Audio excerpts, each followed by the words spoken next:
I'm so sorry, y'all. I met with Dave Depew at the Capitol, then I met with Pastor Adam Langston, and he had a place right off the interstate, and I got away from there right at 1 and just scurried down here, and I had to stop in the restroom, so I apologize. But thank y'all for getting together. Golly, Mom, this is great. I want to give you a real quick story, and why did a boy from South Carolina, a little town of prosperity of 400 people counting the animals, end up in Wichita today? It's really a God story. There's no doubt about that. You can't make this stuff up. I'll give you the quick version. I never wanted to be involved in, politics. I looked up the Greek, and poly is many, and ticks bloodsuckers. And God's got a sense of humor, don't he? Anybody done anything to argue with God, and next thing you know, you're doing what He wanted you to do? So I went to Clemson, go Tigers, and met my wife there, and our prayer was, Lord, we want to make a difference. We don't know what that means. We just want to make a difference. And so we got involved in politics. Thank you, God. We were born in the greatest, freest country in the world. And how do we give back? And so we didn't run for office. We knocked doors and we made phone calls. My little boys were born in 97 and 2000. And they grew up pacifier in a mouth, sippy cup in a hand, and a vote for somebody in the other hand. This was the way we thought this is what we're supposed to do, to give back and make sure that Christians are elected to office. And, of course, we've had our flavor of the month kind of thing in American politics, and it seems like the people that always get shoved out of the believers. Right. And we pay the price. As my pastor says, we got one rule, that's get to heaven. And number 2 is get as many people with you. And number 3 is keep number 1 legal. We are in America. We ought to keep that legal. And so I started reading books on biblical worldview as I was shaping my faith. It was the late 80s, early 90s. I don't know if y'all have heard of Tim LaHaye or Dr. David Noble wrote Understanding the Times, a big, thick book about what do we do? What do we do about this stuff? Then I started reading George Barna, LaHaye's book, and especially Noble's book, although they're real big, started talking about this word called biblical worldview. And at that time, I'd never heard of that. But it was pretty simple. Here's an issue. Do we listen to the polls, the pundits, the experts, the TV people? What does the Word of God say about this? It hit me hard. It impacted me like, hey, buddy, you're supposed to be doing something. Get informed, go vote, make sure other people do that. And so I ran for office in 2002. I was reintroduced to the idea of called rejection. Y'all know what rejection is. This real rejection when they keep score and put the numbers in the paper. But I kind of had the bug, and I got involved with school choice. Y'all got a Christian school here. We got involved with the whole Christian school movement. I spoke in probably, 20 or 25 states on school choice. I thought if there's a silver bullet, that's it. Let's get kids into a Christian environment so they're not being indoctrinated into godless atheism every day. That was just something I really believed in. It's what my kids were in and all that. And got involved in a little bit of party politics, although I already told you how I felt about that. And I was just so disillusioned maybe. And God kept showing me, go do something about it. Go do something about it. And so I go to a little Baptist church in Newberry, South Carolina. I live in Prosperity. You've heard of Prosperity. You don't know this. Yeah. But there's a road sign that says Clinton to the left and Prosperity to the right. And I live on that side. Every presidential candidate who came to South Carolina says, Chad, is that real? Come on, let me take you. So Ted Cruz and Mike Huckabee and Ben Carson, I've taken them for pictures in front of the Clinton left and Prosperity right side. And so I've got it honest, right? And Prosperity is just a slice of Americana, 400 people counting dogs, cats. We have a traffic light now. Sometimes there's cars there. It's a happening place. I built my house there beside my mom and dad, my grandparents' house behind that. And they bought that house in 1911. The house was built in 1831, so we're pretty rooted. This is Americana, and we just thought we were supposed to be involved. And getting more involved in the local stuff, though, just didn't seem to be enough. And then in 2005, my wife's mom died. And I'll be brief in this. I just want to connect and show you how God works. And I encourage you to, hopefully. And in 2006, Michelle experienced a deep depression. We were married 18 and a half years. Very long story short, she put a gun in her mouth in July 2006, committed suicide. I was at church, came home. My boys were 5 and 9 on my heels. And they glorify death and all on TV. There's nothing glorifying about it. But I challenged God that day. As I was cradling my wife, I just taught my Sunday school class. I wasn't teaching Romans 8:28, but this may not happen to y'all. Sometimes you read scripture and you're not sure what you read. And other times it hits you in the face. Romans 8:20 hit me in the face. And I said, Lord, all things, really? Did you believe it yesterday? Yes, Lord. You got to believe it today. I told him I would. As I was pushing the boys away and putting them in the room and, cradling her, I'm a mess. He just told me to trust him. I told him I would. I had a hard time. I had never contemplated picking out a tombstone. I fainted in the casket room. My best friend, who's a pastor from Dallas, caught me before I hit the casket behind him. Because my little boy, who was 5, said, Mommy would like this one. It's got angels on it. So just hard time. It's one of those things. People do things. Y'all know. You don't get a vote. They made a choice and you deal with it. And so I'm like, what am I going to do? Oh, God, what am I going to do? I'd spoken at Chick-fil-A the week before. And I'd said something I never, and y'all know this because you speak, the best stuff doesn't come from here, it comes from there. Yeah. You didn't plan on saying it, right? Isn't that right? Mm-hmm. And the boys, I so didn't trust her. Y'all know Augusta, Georgia, where the Masters is. Her parents live there. Her mom had died, so I said, Pop, I can't keep the boys with her. Can you feed her and make sure she eats and sleeps and takes her meds? So I took them to Chick-fil-A, which they thought was cool because if you have boys, they eat groceries, man. I mean, good grief. They like the free Chick-fil-A sandwiches. They were sitting right over here, and it's such a company to honor because I said something. I said, and it was a marriage and family talk. I said, I've messed up. I've made mistakes. I've failed at business. I am not going to be a failure before God, my wife, and my children. That was good. I'm going to say that again. I'm going to steal that, Lord. On the day that she died, that was a Monday. That was a Monday morning. The following Sunday, the devil said, you failed. And I felt the Lord immediately envelop me and say, this wasn't my plan, but I have a plan for Satan's disruption. And that's when he told me to trust him. I told him I was. I had a hard time. I told you about that. Bennett turned 6 in December. And all the little boys were playing.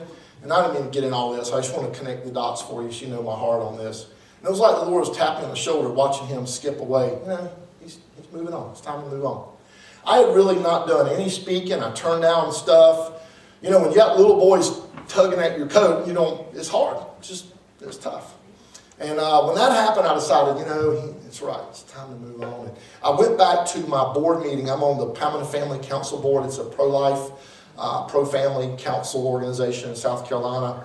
And they're my buddies. We had fought all these battles in the state house on gambling and strip clubs and all that stuff. So I trust them. So I go back to the first meeting, and there's a guy named J.D. Martin from Greenville, South Carolina.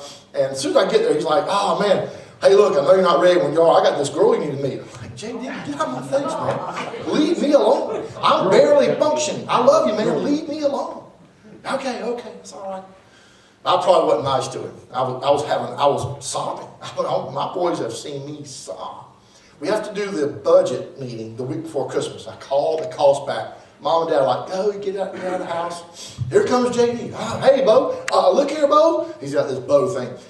When you're ready, when you're ready. Man, JD, look, I'm going to be all right, but I'm having a hard time.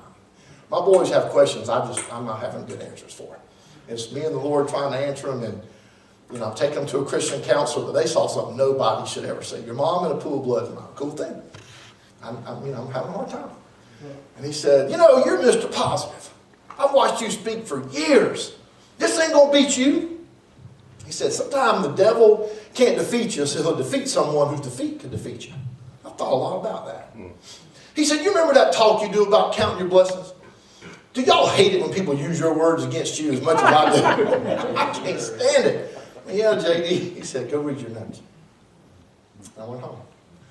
And the Lord gave me 3 prayers. I wasn't going to go looking for a girl. You'd have to stumble me into her.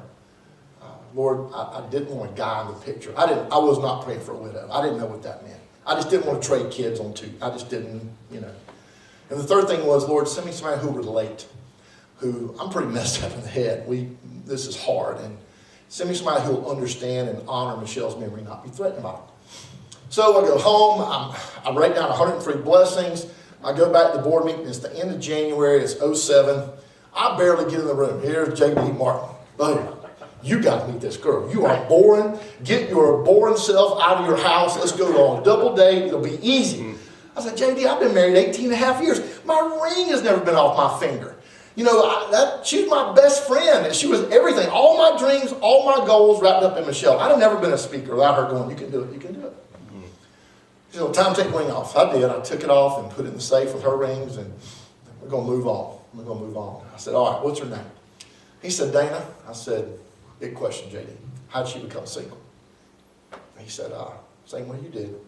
Her husband killed himself almost 2 years to the day before Michelle did. And that's when you know God's in it. So we dated like twice. I know, and I tell, when I'm in South Carolina, I tell people she chased me all over South Carolina. Not quite true. Don't say that. They'll think I'm crazy. 6 months later, we were married. She had 2 little girls. Thankfully, they never had to see Barry. He went off in the woods. Thank the Lord. So now our kids are 22, or soon be 22 in April. 20, almost, just 18 and almost 17. And it's boy, girl, boy, girl. And I got the girls, and they were 4 and 7, and the boys were 6 and 10 when Dana came along. We are a God story. We walk by faith, not by sight. I got to watch him work. I tell you all that to tell you this. With boys doing this, I'd have never come back. I wouldn't be standing in Kansas. I would not be standing in Kansas. I'd have had something that was very close to home and be able to function because I couldn't have done that. And so in 2009, we all might remember, we had a governor in South Carolina took a hike on the Appalachian Trail, but it was actually in South America. And so, remember, it was got to be pretty famous with what Mark Sanford did.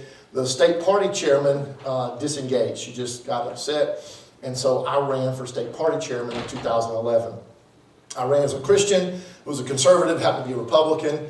And I said, you know, look, we got to get Christians back in the effort. I was teaching a book called Think Like Jesus from George Barna in my Sunday school class that I teach every Sunday in Newberry First Baptist. And the whole thing is put God's word on this issue, not a political look, but a biblical look. And it really impacted me. Well, because South Carolina is the first in the South state, you know, it goes Iowa, New Hampshire, South Carolina. Then I did every political show on television. I did ABC, NBC, CBS, Fox, CNN, MSNBC, everything. And on, I think it was Al Sharpton's show on MSNBC, he's trying to get me to call him Reverend Al. And, but he's mocking me for, you know, being involved as a Christian and all that stuff. And Reince Priebus, a guy named Reince Priebus, sees me on the TV show. He texted me, hey, thanks for defending your faith. I appreciate that. I'm a believer too. Let's talk. I had voted for him, but I didn't know the guy. And I'm one of 50 state party chairmen. But he'd seen me and he said, you really handle yourself well. Let's talk. Well, after the election, I had said on a CNN show, I think it was Piers Morgan, who was the worst, most far left loony I talked to. They're cussing your earbud, trying to knock you off your game right before you talk, right before you talk. And I got to tell you, not all the media doesn't hate Christians. It's only like 96, 97%.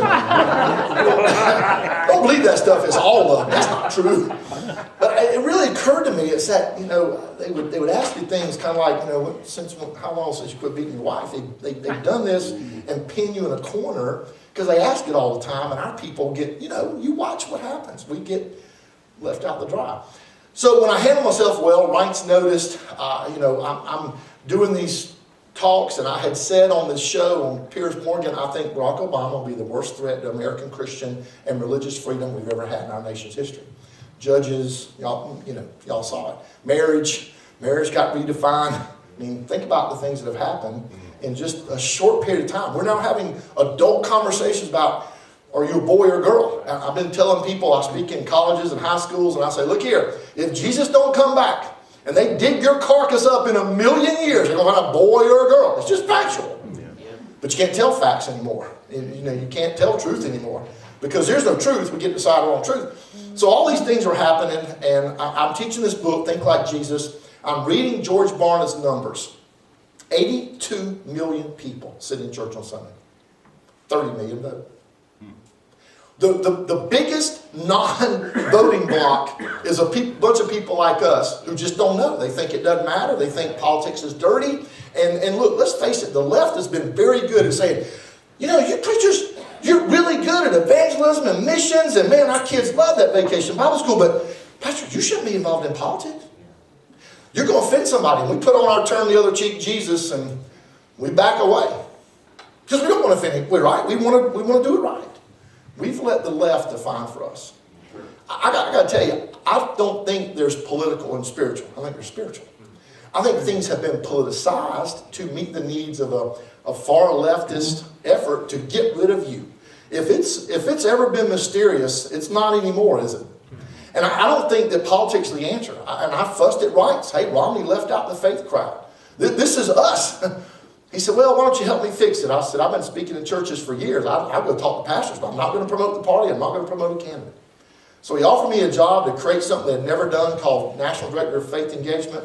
I turned him down. He wanted me to live in D.C. I said, right, I ain't living in D.C., man. I'm a South Carolina boy. And by the way, you ought to have people in the States talking to pastors and just equipping them. Don't go be a Republican. Don't go push it on them. Just let them get informed. Well, yeah, let's talk more about it. And I thought he'd make me like an advisory committee, pat you on the head, and, the church crowd. So in May, I get reelected. It's May of 13. In June, he called me, and he said something really powerful to me. He said, Chad, I've been praying about it. I've interviewed all the big names, but he said, we need authenticity. And he said, you're an odd duck in this deal. You love the Lord, and you understand the political process. I want you to do it. I said, I'm not living in D.C. So he said, you don't have to. And of course, we turned the U.S. Senate, which, by the way, just voted for the second Supreme Court judge. We're going to get a third one. I met with a guy last Friday in Orlando who is vetting judges for President Trump. And we're going to, he said, Ruth Bader Ginsburg didn't have a nodule removed. She is not in good health. And you can see that if you saw some of the pictures I took of her. Can you imagine this?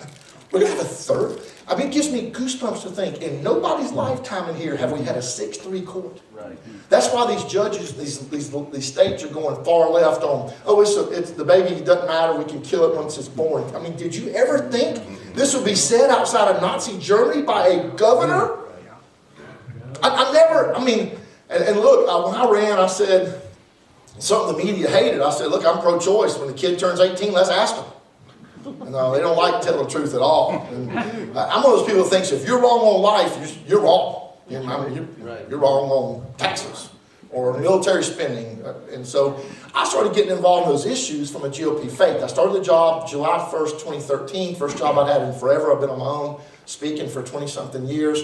And between then and when I left there, when the moderates took back over the party and I refused the job in the White House, that was summer of 2017. I went to 43 states, spoke to around 85,000 pastors and faith leaders, rabbis, priests, anybody who'd stand still. And the message is simple. It's just like I told Ryan, I'm not going to push a party or a candidate. But if our people would get involved in issues, we'd fix our nation. I don't know what God's intending. But I know that Matthew 5 insists that we get involved at the local level. And I know it makes a difference. I've watched it work everywhere. You guys have awesome leadership in what you're doing. I was in a group like this in Overland Park this morning, and I went to Topeka, and I got asked to come out here by somebody that had been, he actually was a donor friend, and he saw me speak. I got him tickets to the Cleveland debate in 2016. He had given quite a bit of money to Romney in 2012, and he said, I think what you're doing has got the best chance of saving America. I want to help you. And so he's been somebody who's just been watching stuff, and like I said before, there are no silver bullets, but getting activists involved at the local level is as close as it gets. Jerry Falwell said something really important in the 90s. He said, our problem as Christians, when we win, we quit, and we lose, we quit. And we spend all our energy ramping back up instead of staying engaged. And I got to tell you, legislators and governors, they assume you don't know what's going on. Isn't that right? They operate, in the dark. We know that. And so putting a spotlight on things and highlighting issues and making sure they know what's going on and that we're watching is a very big deal. I left the RNC. I started my own 501c3 called Faith Wins. I started an LLC to do campaign work or consulting work as it came about. And he called me and said, and this is kind of big picture stuff, and I'm not sure why Kansas got picked. Maybe it's your governor. The left is going back to the state level because they realize what's going on with the judges. I mean, who'd have thunk? Donald J. Trump. Probably not the messenger. We'd have picked, right? But I can tell you, I was with Reince 2 weeks before the election, and he said, what do you think? I said, I think Trump's going to beat her. Nobody likes her. And he said, just the numbers don't look good. I said, Ryan, that's because you're sitting up here with all the pointy-haired nerds in D.C. and you don't meet no real people. I had flown the week before my mom had cancer. She was passing away. She died 3 weeks after the election. I was gone 165 nights in 2016 because I thought the country was at stake. I'd flown to Lansing, Michigan, and I did a pastor meeting just like this. I rented a car, drove down through the western part of Ohio. This was, 3 or 4 weeks before the election. And I drove, and I'm driving back roads on purpose just to see. I drove across to the eastern part of Ohio to a little town called Marietta. You can look across into West Virginia. Went over and flew out of Charleston, went home for a day and saw Mom and Dana and the kids. Flew back and went to Virginia. Met a pastor who's a United Pentecostal pastor there until he saw me speak in a room like this in Richmond, about 55 pastors. He said, Chad, I got to apologize. I've never once talked about something I thought was political. Nobody's ever presented it that way and said that it is spiritual. He said, we're going to do voter registration next Sunday. Come give your testimony. So I worked it out to go give my testimony. He registered, out of 900 people, he registered 144 the first Sunday and 121 the next Sunday. And they turned congressional elections in Norfolk and Newport News just because of that. And he said, come back up here, we'll spend a couple of days. So when I flew back up there to Virginia Beach, we started on that side, we went up to the northern part, down to the tip of Virginia. He is the superintendent of the 74 United Pentecostal churches in the state of Virginia. Then I left him, he drove back home. I went down to North Carolina where I did a meeting like this for Pastor Stan Welch at Asheville First Baptist. Probably, 25 or 30 pastors there, drove all the way across the state. Pastor Tim Butler in Greenville, North Carolina, hosted a meeting, probably 50 or 60 pastors in a meeting 3 over there. Went home for a day, flew back from Raleigh. Then I went to Jacksonville, rented a car, drove all the way down the state of Florida, down to Homestead. A guy down there named Pastor Matt Floyd, who I've known from Iowa. He moved, started a church in Homestead, Florida, down at the tip below Miami. Came back up through Tampa, Pastor Robert Sutton, Pastor Jack Martin, hosted meetings there, went to Pensacola, flew home for a day.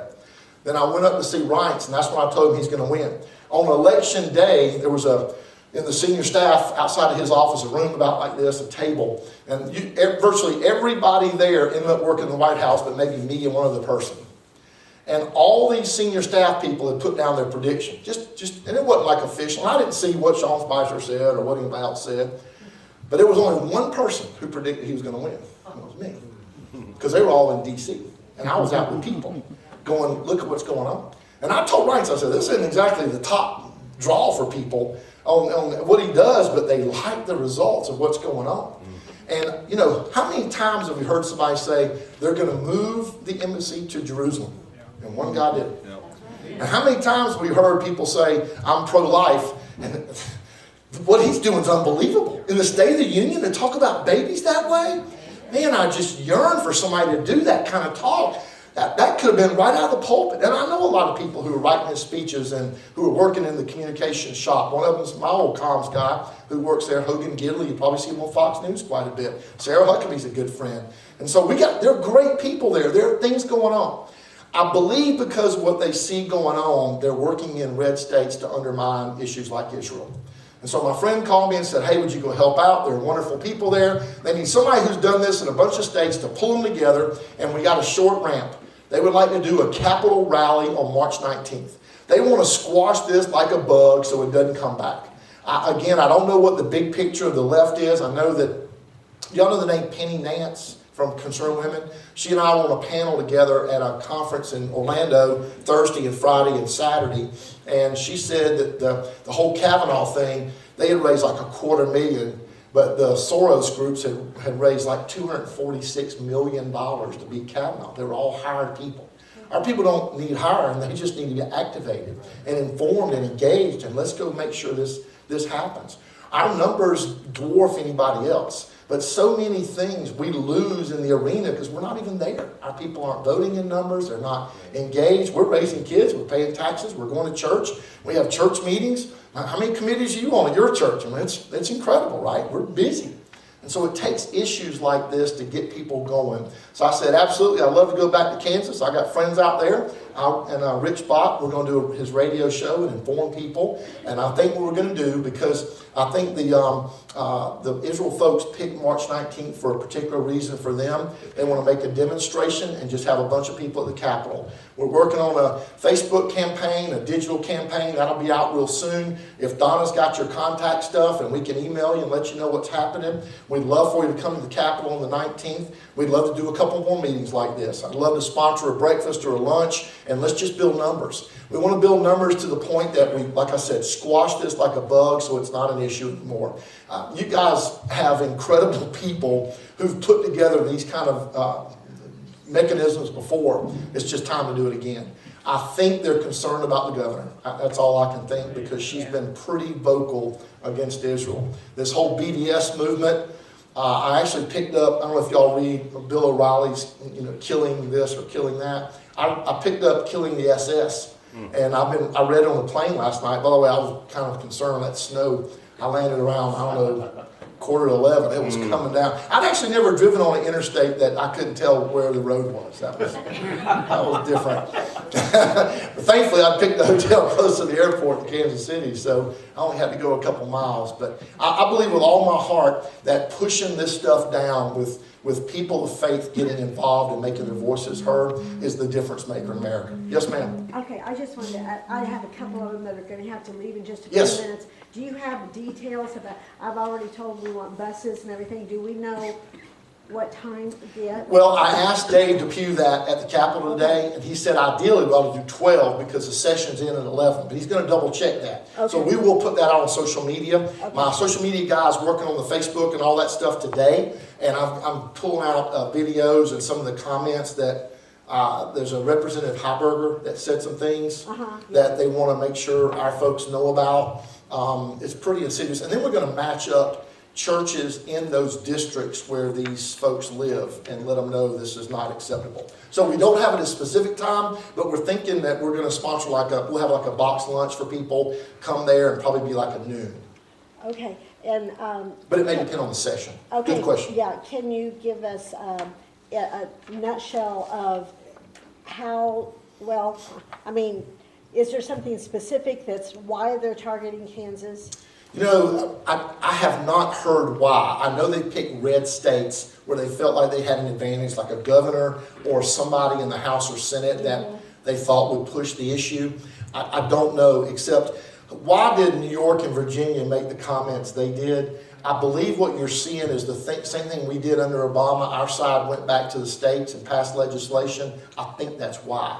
And they see an opportunity in purple states, and they want to go after some red states to undermine.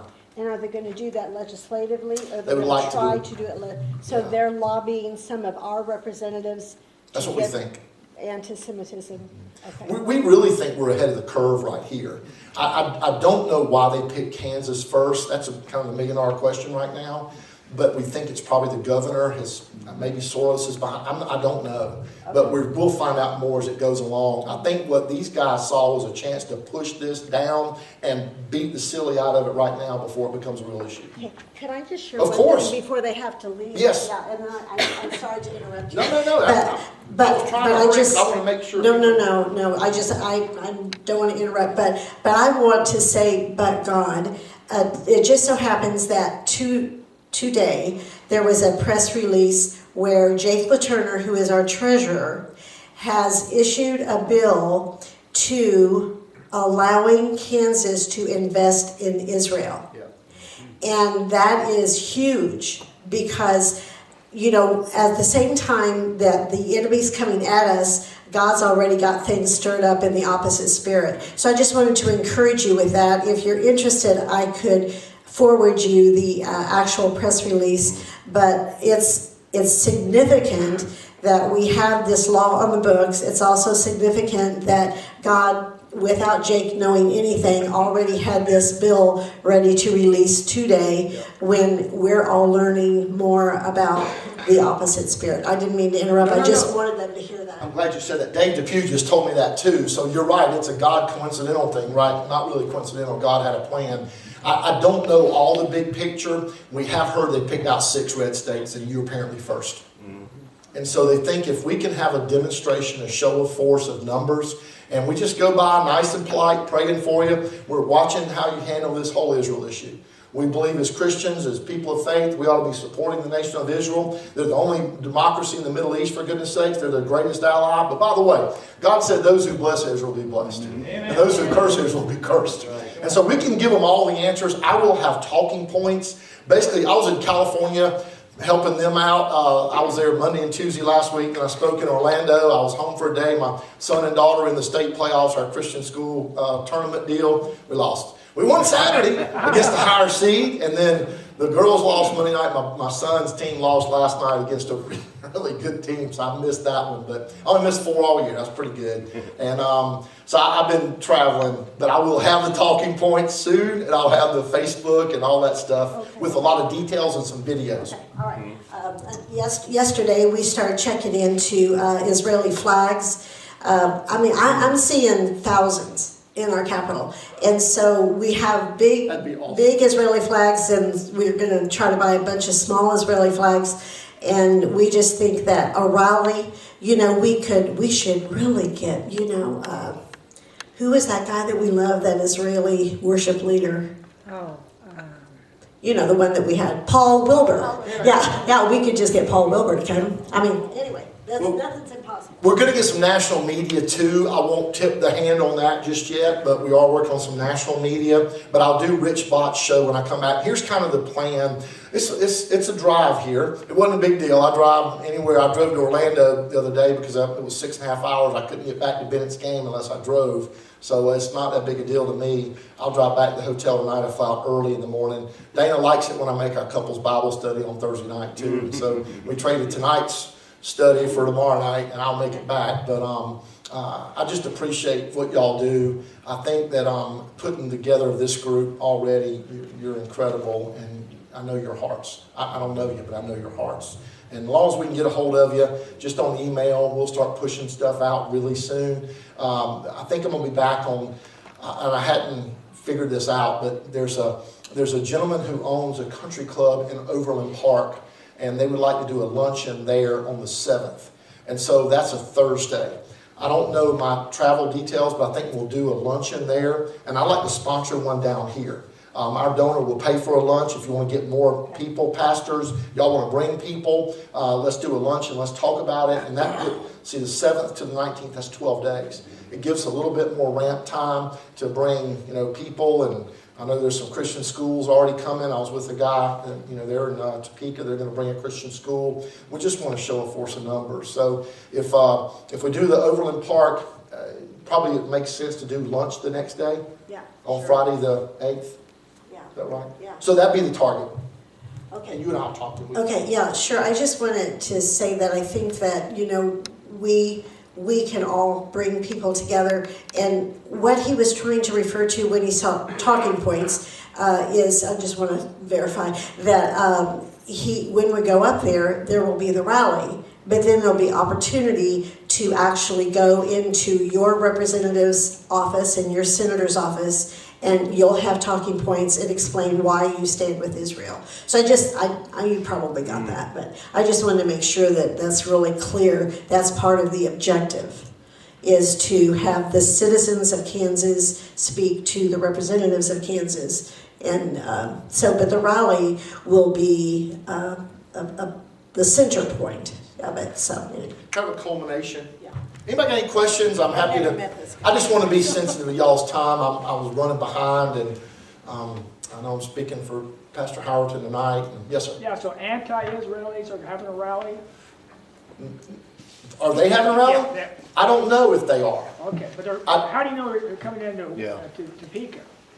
How we are? No, how do we know that they're coming in and targeting Topeka? We got intel Okay. from some of the anti-Israeli forces nationally. And so a little bit on the background, and if you might want to cut that off a little bit.